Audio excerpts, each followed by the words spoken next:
Welcome to Spirits Podcast, a boozy dive into mythology, legends, and folklore. Every week we pour a drink and learn about a new story from around the world. I'm Amanda. And I'm Julia. And we are joined by one of our favorite spookiest friends, Jeffrey Cranor. Welcome to an Urban Legends episode of Spirits, which you've never joined us for before.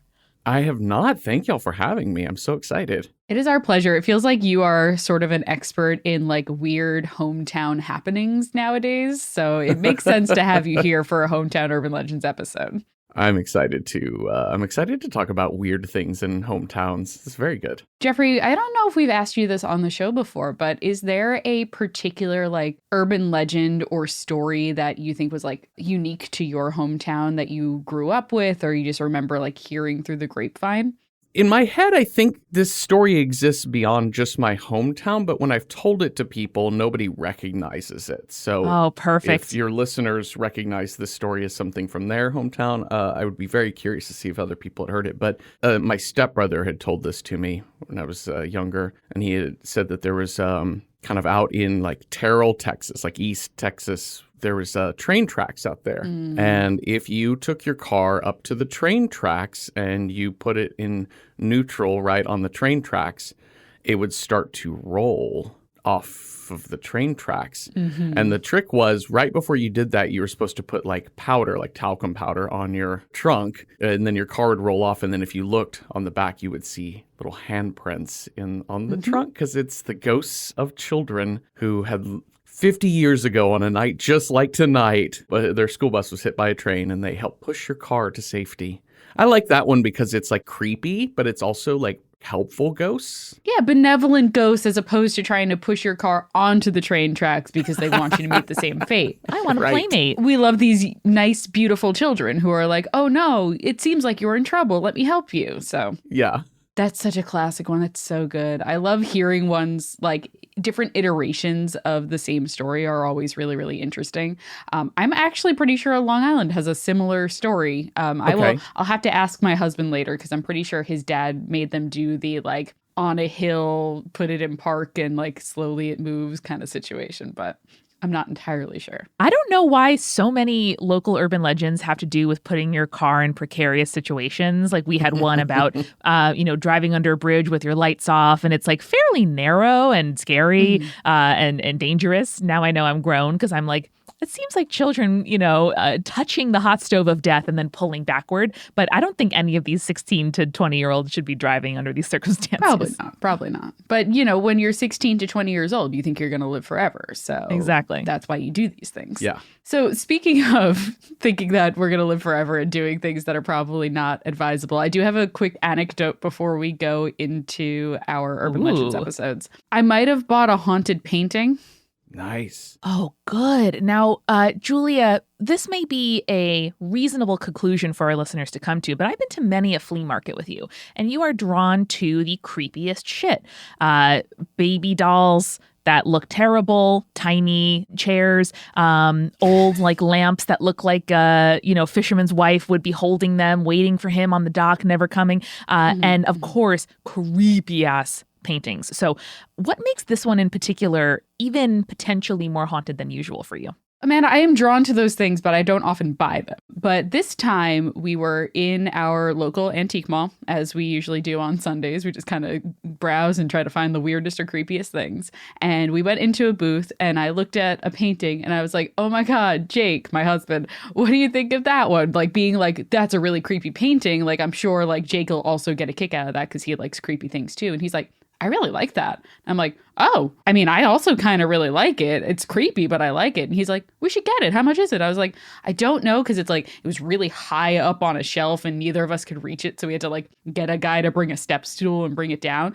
And as he was bringing it down, he's like, oh, there's two of them. I'm like, oh no, there's two of them. And they were like basically the same painting, but reversed. So like they should have like gone on like one wall, a thing in the middle and then another wall. Yeah. But I was like, I don't want to buy both of these creepy paintings. I feel like I'm going to open a portal to something if I do that.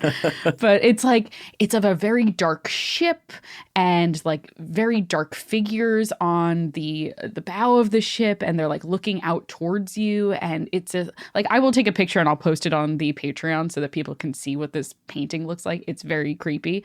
But the guy brought it down. He's like, oh yeah, it's like $25. And Jake's like, well, we're buying it. I'm like, do you get any like vibes off of this? He's like, no, I don't think so. And I'm like, well, it does match our aesthetic in the house. So we bought it.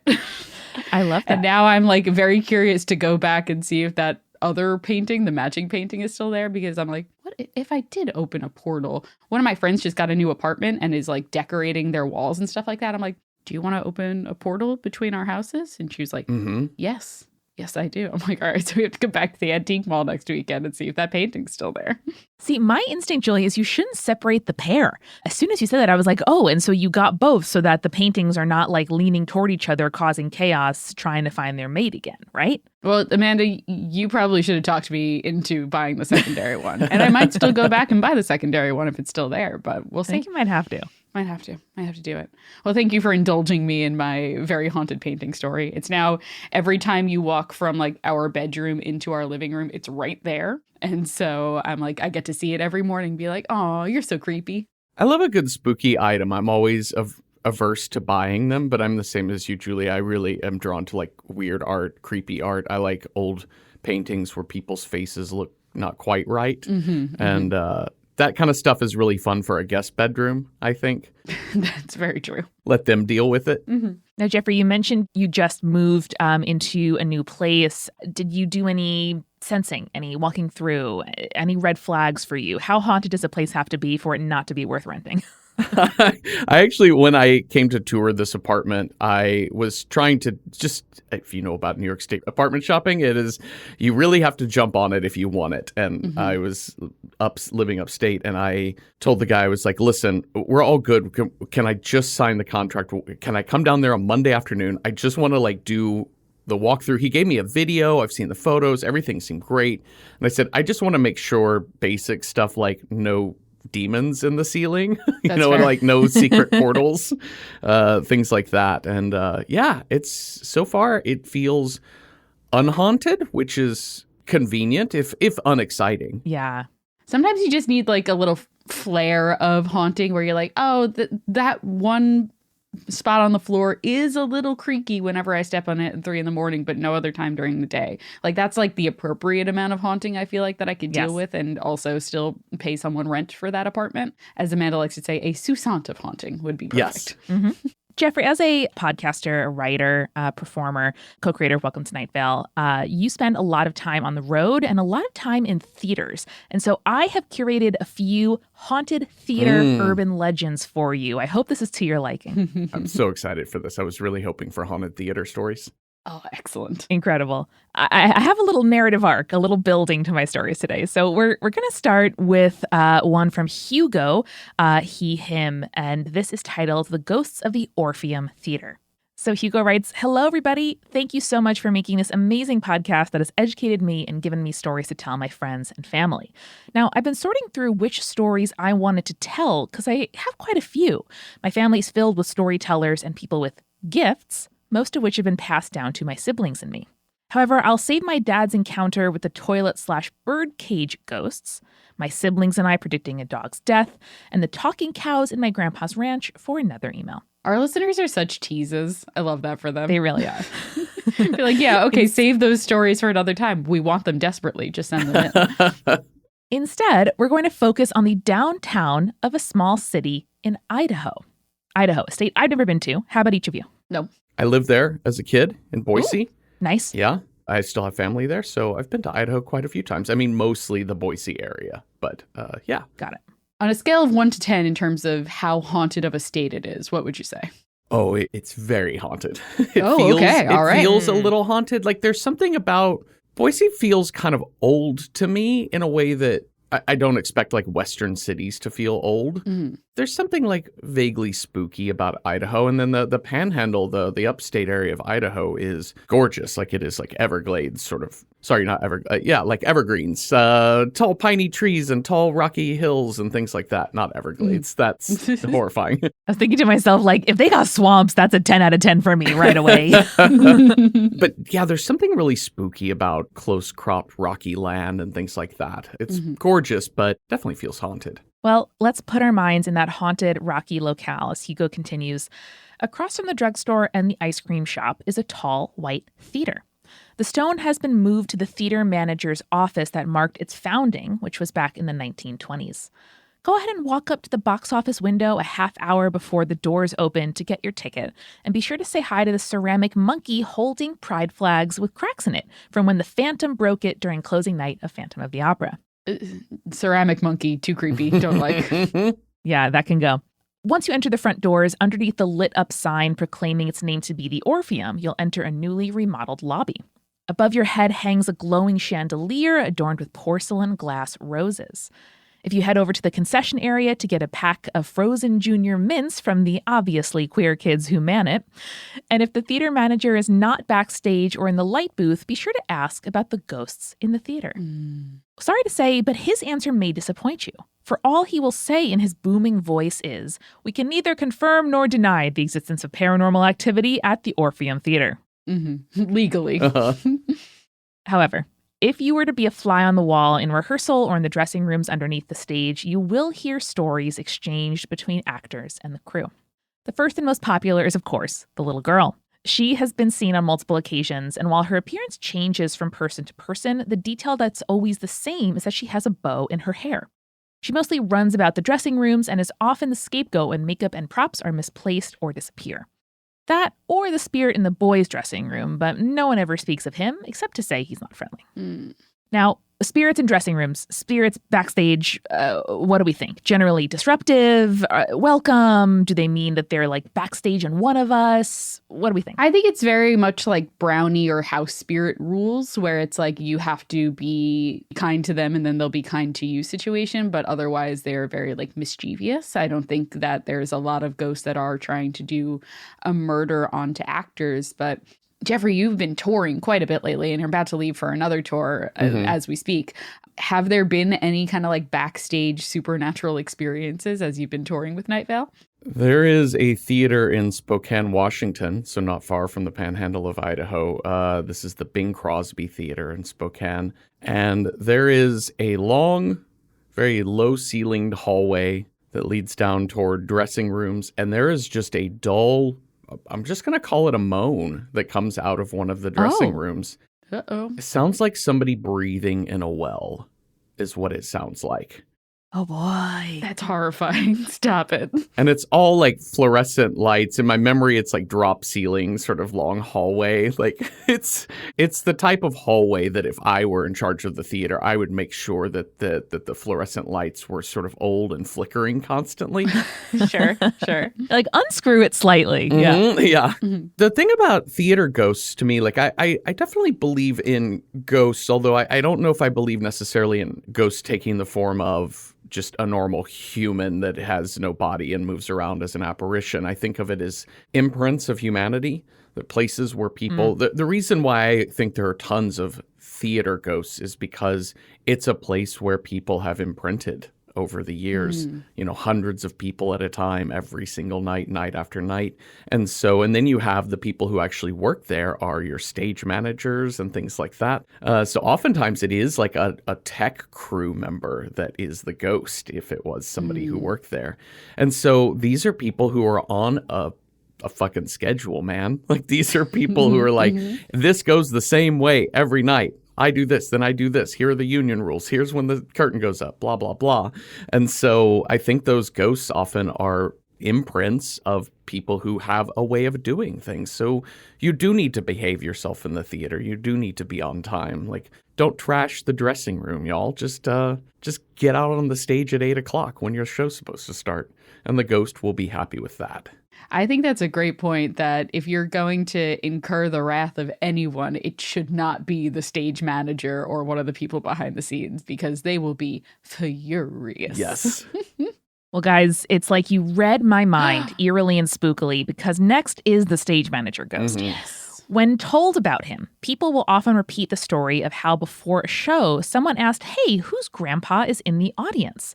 But when they look again, they find that the man in the tweed suit is gone. We know him to be a helpful ghost generally, as one time an employee reported being in the theater alone. They left the vacuum on stage, went off stage, then came back, only to find it completely put away with the cord properly coiled. putting on my former stage manager hat here to say, A, there's nothing we love more than a properly coiled wire. And B, never in my life have I stage managed in tweed, but I should really up my game. I'm sure in like the 40s, that was the style to go for, Amanda. So I don't think it's on you. I think it's on fashion. Yeah, tweed in the 40s is like a sweatsuit now, I feel like. Yeah. Right. My like utility pants in black and my, like hooded sweatshirt. Good stuff. There is also, of course, the large hat lady. Every sighting I've heard of was after a number had been performed. An actor would look up to the box seating to see her watching. We like to believe she used to be a regular and that was her seat before the theater was temporarily shut down before reopening to actors around 10 years ago. Now, I've often been in the theater and seen percussionists in boxes or seen, like a crew member waiting to go down. Sometimes in Broadway theaters are shut down to, like have different elements of the stagecraft in them. But a box may be the creepiest place to see an audience member you don't expect. Yeah. No, I think that's absolutely true because it's the idea that they can see pretty much the whole audience as well as the stage, and they are in such a prominent position to be seen. That's why like the rich and famous people like back in the day would have the box seats because one, it gets them away from all the plebeians of the main set, but also because they were there to be seen. We were doing a show recently and I was emceeing the show and introing our musical guest and Cecil and all of that. And I looked down and house left, stage right, there was just a guy on the front row and he was older than our regular crowd, like my age, like 40s, right? He was just staring daggers right at me. Oh. I was, and I have some jokes. You do your warm-up act, whatever. And I tried directing jokes at him. You try and make eye contact with individual people from the stage and nothing changed on his face. Okay. I was getting super creeped out by this person. And I came back later for another part to introduce Cecil and he was still there. And his face had not changed, just like slack-jawed, open-eyed, just staring daggers at me. I was so creeped out. And after the show, we were talking about this guy and our musician, John, and I were talking about him like, that guy was freaking me out. And then at the end of the show, when I came out for my part late in the show, I looked down and the dude was gone. And so I thought I had imagined him. I thought he was a ghost, something like that. And then our friend Symphony, who's in the cast, she was like, oh no, I was watching him. He was plowed.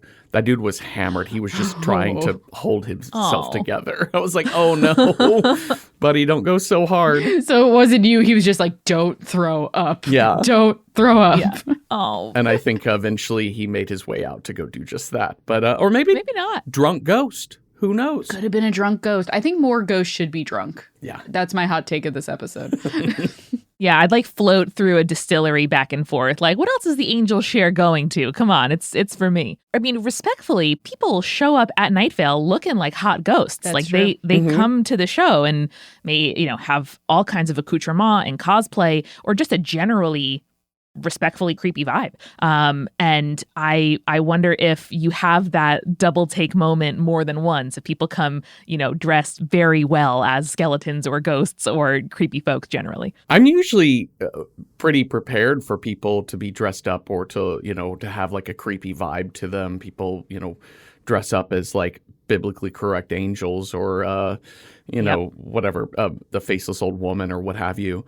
It's more of when I see people like older than me hanging out, and it's not like, listen, welcome all ages to the Night Vale live performance. And as somebody who is in his late 40s, I would say I'm also a fan of my own show, so like have at. But it does stand out a little bit, and so I definitely saw an older couple not there with kids, like we're talking like in their 70s. At the show, kind of sitting down front, and they're around a bunch of 20 and 30-year-olds, and I was just thinking like, who are, because they weren't sitting with anyone that I could tell. Yeah, and I met them after the show, and they're just fans. It was great, but incredible stuff like that will throw me off. That's so sweet. I was recently at a spooky painting night at a local bar where it's like they got thrifted paintings and they're like paint ghosts on them and stuff like that.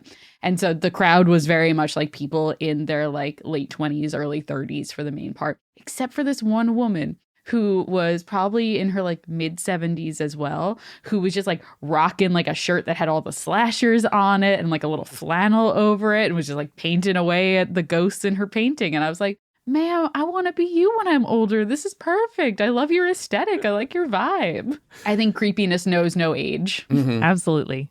Just to finish Hugo's story here, he says, finally, above the main theater, there are 2 floors of classrooms.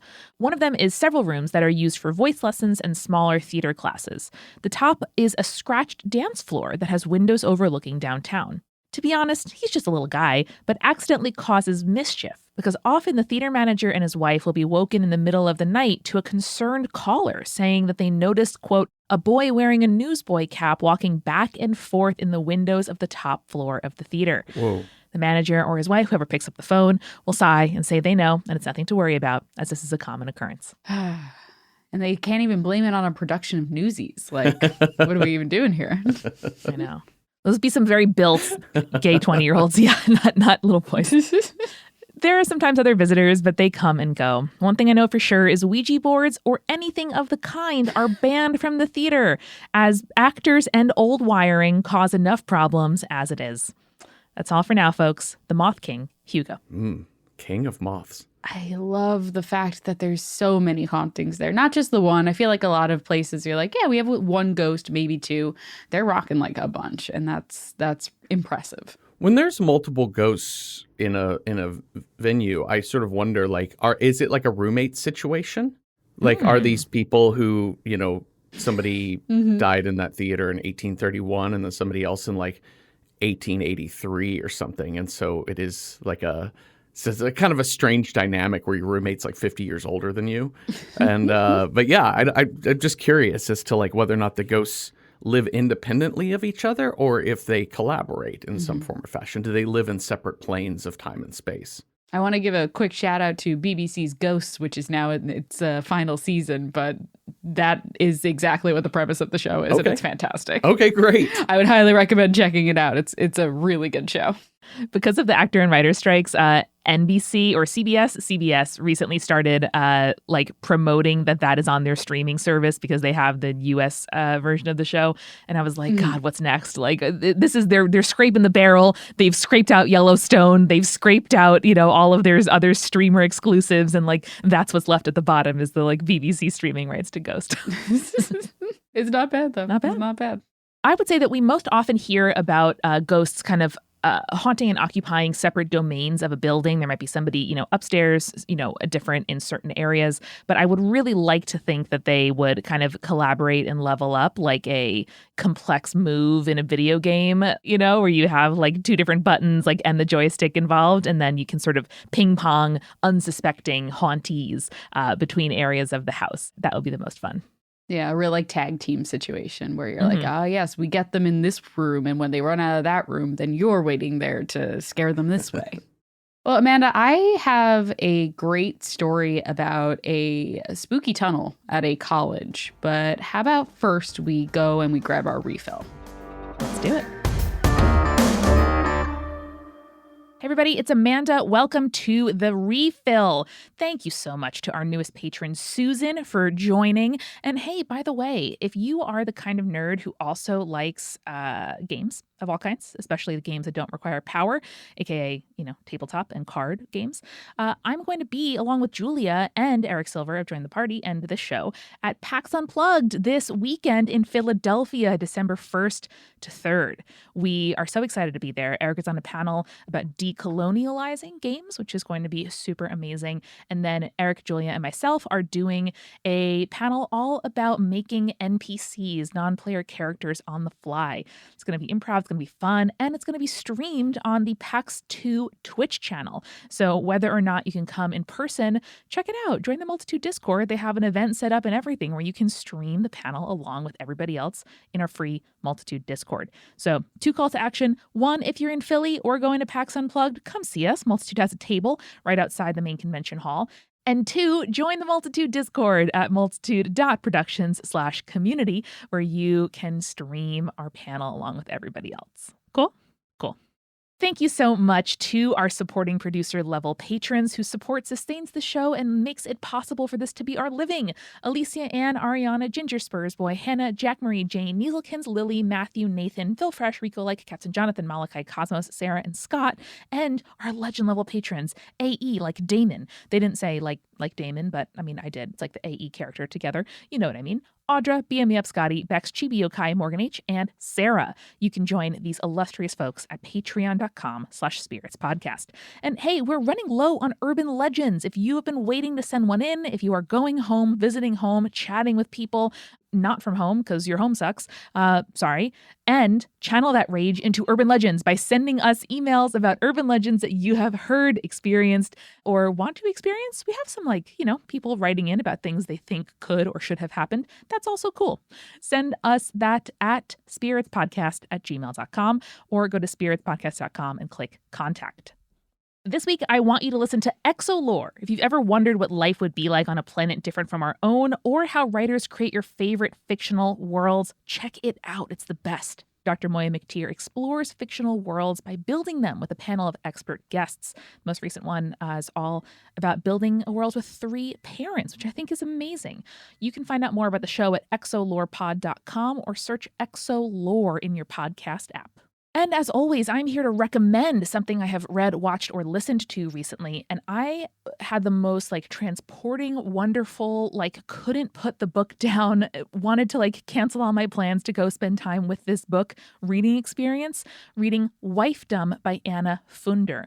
Now, Anna Funder wrote a wonderful book called Stasiland about stories from East Germany that I had heard about but had never read. Now I'm halfway through it because I love it so much. But Wifedom is about Eileen O'Shaughnessy, who was one of the first women to ever earn a bachelor's degree from Oxford. She was incredibly smart and wonderful and a writer and a poet and also married to George Orwell. And this book, Wifedom, is both about Eileen's life and the unwriting and erasing of her that Orwell and others have done in the historical record, and also a broader kind of meditation on what it means to be a wife, a partner, to be, the spouse or partner of a creative person while a creative person yourself. It was so fascinating. And if, like me, you enjoy either books where the process of research is really clear, something like, All the President's Men, right? Where you're reading about what it's like to write a story.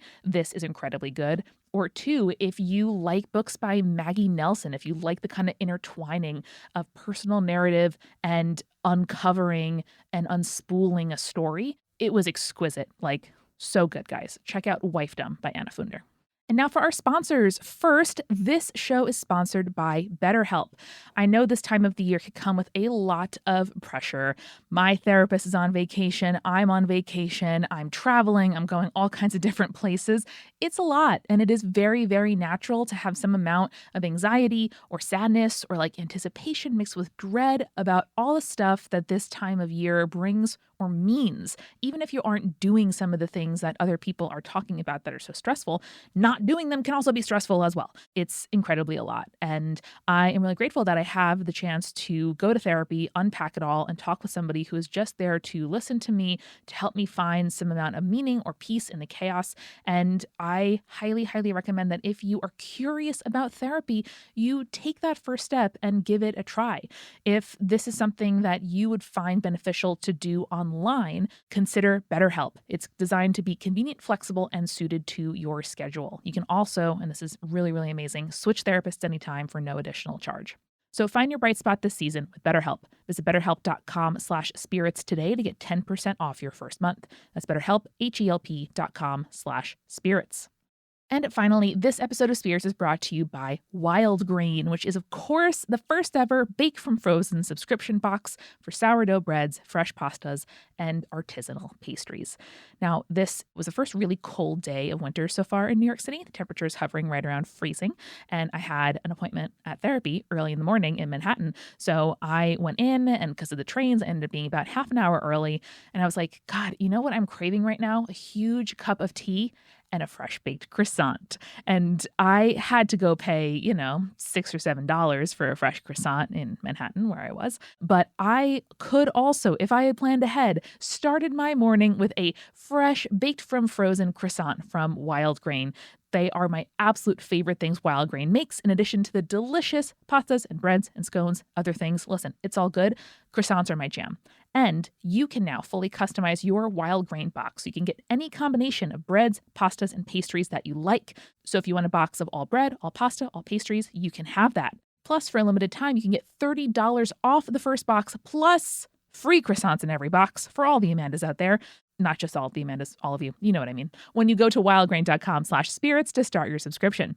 You heard me, people. Free croissants in every box and $30 off your first box when you go to wildgrain.com/spirits. That's wildgrain.com/spirits. Or you can use promo code spirits at checkout. And now, back to the show.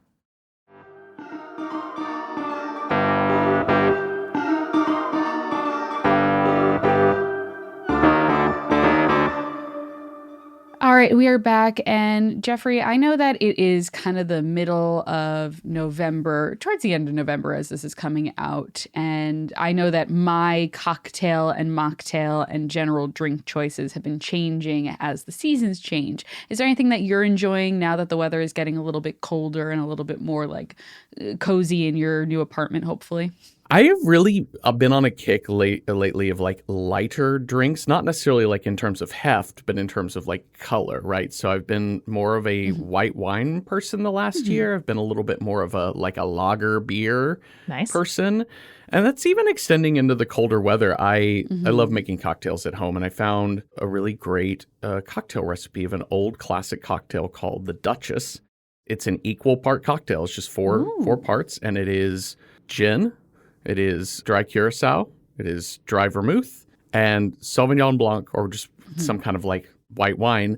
Nice mix. Throw a little orange peel on that. It's stunningly good. And it's also like, because 3 of those things are low ABV, you know, it's just the gin is the hard like 80, 90 proof alcohol in there. It feels actually kind of light in terms of heft too. It feels so classy. I found a little set of coupe glasses, little Nick and Nora's, and so I make it in that, and I just, I love it. That's been my thing lately, and I think that might last through winter. Although I might hit middle of January and be like, you know what, Manhattan season, babies, let's do it. Yeah. No, I love that. That sounds incredible, and I have been really enjoying the kind of like low ABV cocktails myself, in terms of like, one, I love a equal measure cocktail because it's just like always easy to remember. You're like, what are the 4 ingredients? Add the same amount. We're good to go. But I've been really enjoying, like, a local bar near me has been doing a like aperitivo happy hour that they do, which is like all of their low ABV cocktails are like 50% off or something like that. And I'm like, oh, these are like delicious, and I can have more than one without feeling like I'm about to fall asleep. And that is a real win for me, especially in the dark, dark days of winter. I love that. I have also been enjoying gin recently. We tried, my friends and I, to go to Angry Orchard's Tap House, which is in the Hudson Valley, and it was near a like apple farm that we went apple picking at back in October. And there was like a line down the street. It was like the most hop-in destination I've ever seen. So by default, we ended up going to Hudson Whiskey, which is a lovely distiller. They are the official whiskey of the Mets, just FYI. And I ordered a gin cocktail with an incredibly delicious, like very floral tasting gin that they make. Brought a bottle home, and I have been enjoying that just over ice with like lime or lemon or grapefruit or blood orange, whatever citrus I have on hand. So that's been a very fun way to, you know, keep those flavors going into the darker months of the year. I love that.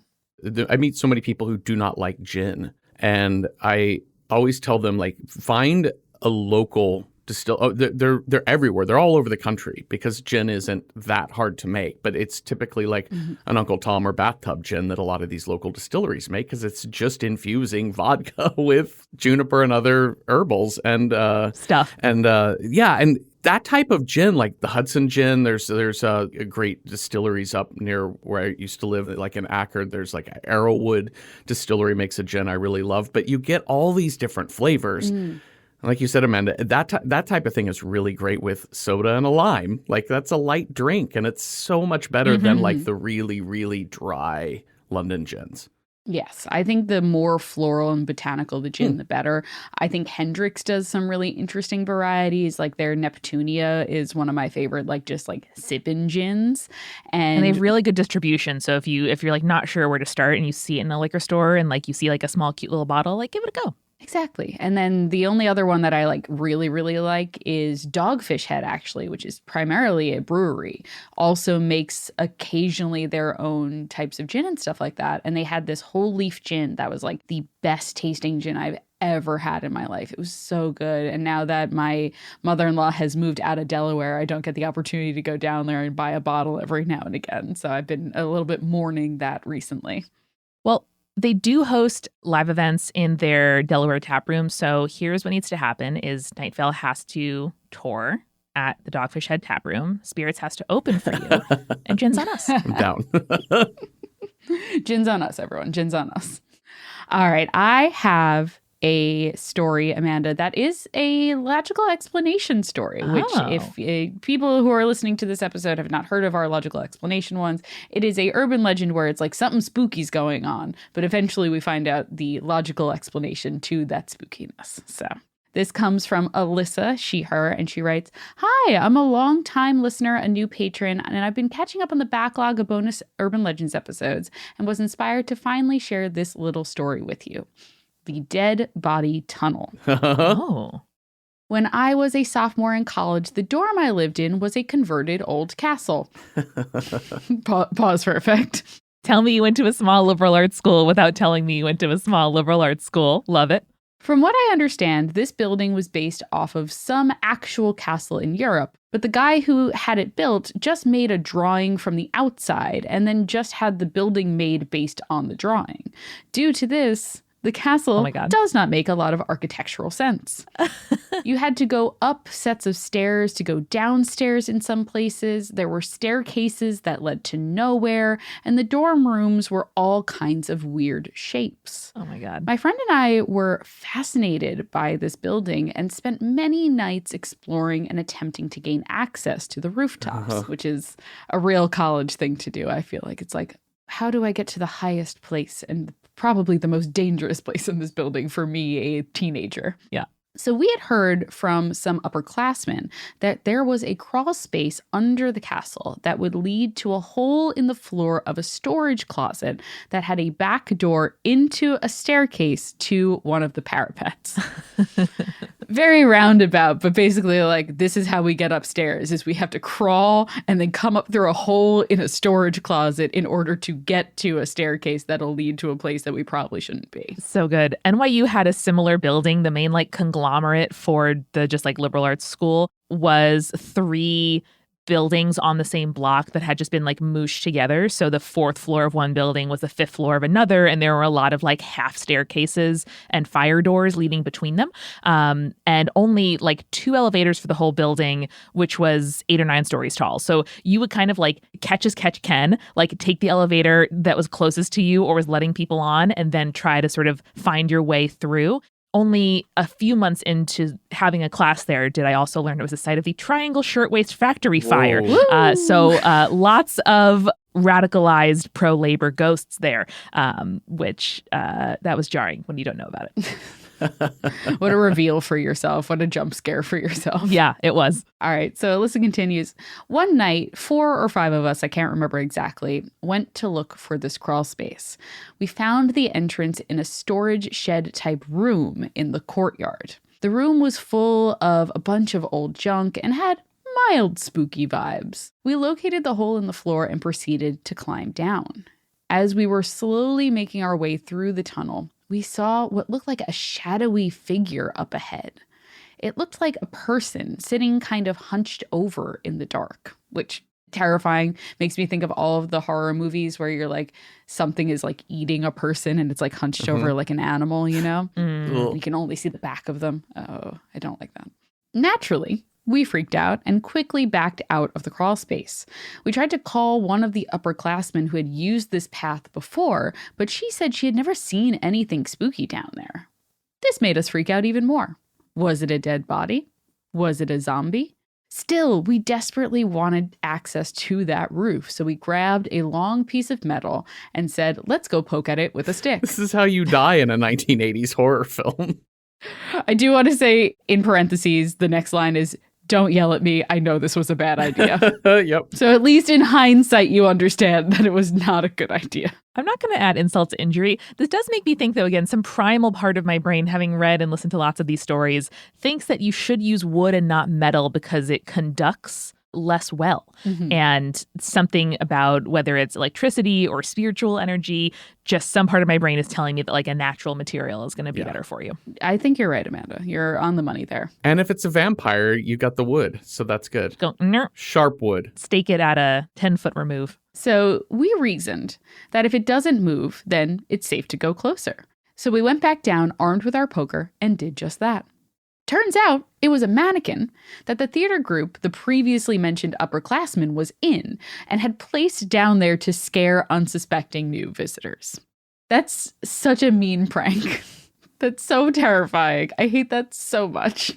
It's almost scarier to me, though, the idea that a mannequin would be possessed than if there was like a zombie or ghost or something, like inanimate objects suddenly. Yeah. I mean, that's, I was going to say clearly, but likely not the case here.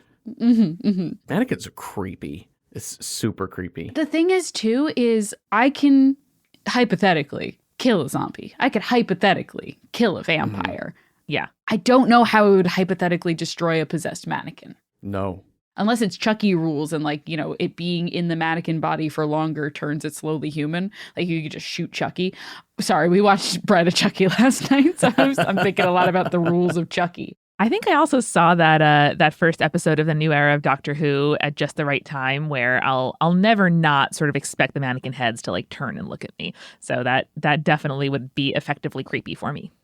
Yeah, that is totally fair. So Alyssa finishes with, we all had a good laugh about it and then proceeded on to find the hole in that storage closet and up onto the parapet. So they just kept going. So like shout out to them for being very dedicated to their mission. We nicknamed the crawl space the Dead Body Tunnel and continued to use it for several months. Eventually, we found a key to that storage closet and were able to bypass the crawl space for faster access to the roof, which we used for the remainder of the time that we lived on campus. How did you find the key to that storage closet is my question. I know. I'm like, was this the 1920s also? And also in Boise? Like, damn. Wow. I hope you enjoyed my story. I love the podcast and I've recommended it to many others. I'm writing this right after your Black Cat episode. So I attached a photo of my newly acquired son named Bat. So there's a adorable photo of a black cat now in our inbox, and I'm living the dream here. Stay creepy, stay cool. Alyssa. Done and done. I will do both. Done and done. It's a very cute cat. He's got a little bit of a cross-eye situation going on here, and he's extremely cute. Absolute sweetie. Well, I have the perfect urban legend to wrap up our episode here because it takes place both in a theater and a university, this time in the city of New Orleans, which I know you've had the pleasure of visiting and performing in, Jeffrey. How has your New Orleans experience stacked up to its very creepy promise? New Orleans, famously an unhaunted city entirely. Famously Yes, so. never a haunting. Yeah. Nothing bad has ever happened there. It's a wonderful utopia of a city. I love New Orleans. It's really fun to go down there. It's been quite a few years since I have been on the tour that's gone through New Orleans, but the first couple of years we were touring, we just had weird experiences. It had nothing to do with haunting. You know, we did a show in a very tiny theater that was super unprepared for our very complex show of somebody standing at a microphone. And and we did another show at the Civic Theater, which is kind of, really, it's in downtown. So it's kind of, there's a funny point where you cross the trolley tracks, the streetcar tracks, and then suddenly you're just not in the fun part. You're just in the downtown part. And but it's this beautiful, the Civic's this gorgeous theater. But we were there on a weekend and we absolutely saw people that were so getting down in the back row of the theater. Wow. And it was very strange. I don't know if they were our audience members, but either way, good on you both. So, there's just something about Cecil's voice that, turns people on. Gets people horned up, I guess. I don't know. I mean, that we know, but damn, that's... So New Orleans has been strange. from our touring point of view. But yeah, no hauntings that I've run into yet. I wonder how this environment I'm about to describe strikes you both. Loyola University, writes our conspirator Davis, has many haunts, but the scariest ones are the ghosts of Marquette Hall. Marquette Hall was built in 1910 and is the face of Loyola's campus, facing St. Charles Avenue and one of the very first buildings that students see coming into the university. Out front is a huge lawn, and on it is a statue of Jesus whose shadow projects onto the school at night. It is a Catholic university. Yeah, it's a Jesuit university. I almost went to the Baltimore one, so I know a little bit about Loyola, where I'm like, okay, yeah. Of course there's Jesus there. That makes sense. Now, this building also houses the Marquette Theater and used to be home to our school's theater department. What they don't tell people is that the Marquette Theater used to be the autopsy theater for the dental school. Wait, hold on. I have a quick question. Why are we doing autopsies at dental school? That was my question. Yeah. You just need teeth. You don't need the rest of it. It's just the teeth part. Well, Julia, teeth is bones, as we know. I don't think that's true anatomically. You know what I mean? I think until fairly recently, this was established in 1910. I don't think that dentistry had a high survival rate, and so much like anatomy and medical students of physiology, I think that, cadavers are helpful in understanding jaws. I don't really know. Okay, yeah. I mean, I guess you don't need a full body. Well, and maybe dentists could use it first and then down to the medical students, later, perhaps. It feels like now that the body's already dead, you could just take the head off. Yes. That's what I was thinking, Jeffrey. Save on real estate for the dental operating theater. Yeah. And then send the rest of the body to the standard operating theater. I guess if someone is dying from a tooth disease, right? That probably has to spread throughout the body and cut it off, save the rest. No, but I'm saying is it also, do you need to see what your fucked up teeth do to your heart? Yeah. That is real. That is a real thing. I was going to make a joke about there's no holistic dentistry practices. Oh no, A, those really exist, and B, teeth relate to the rest of your body. So that's true. I did just think to myself, I wonder technically what the etymology of the word theater is, because we do refer to an operating theater. That's like a phrase. Of course, it is, in English from French, an open-air place in ancient times for viewing spectacles and plays. A spectacle of any other name. There's nothing more spectacular than a opened-up body so you can see all the inside parts. But I'm glad, Jeffrey, you mentioned real estate, because the bodies used for the autopsy were kept on the 5th floor of the building and would be carted down to the theater using a pulley system. Students who attended Loyola at the time claim to have seen bodies being moved many times, as well as some body parts flinging off the cart. Cool. Yeah, that seems good and normal and respectful of those dead people. Yeah, I don't know why we'd store the bodies high in the air and not, in a somewhat climate-controlled cellar. I was going to say something with refrigeration, but that doesn't. Yeah. This is New Orleans, yeah. Oh, but New Orleans is also famous for having a lot of above ground graves because of, I think, flooding or something like that. So maybe that's why they didn't want to store bodies in basements, because it really wasn't an option at the time. That would make total sense. Yeah, this is also high kind of grave robbing and, entrepreneurs finding bodies to sell to schools time. So maybe it was more secure up there.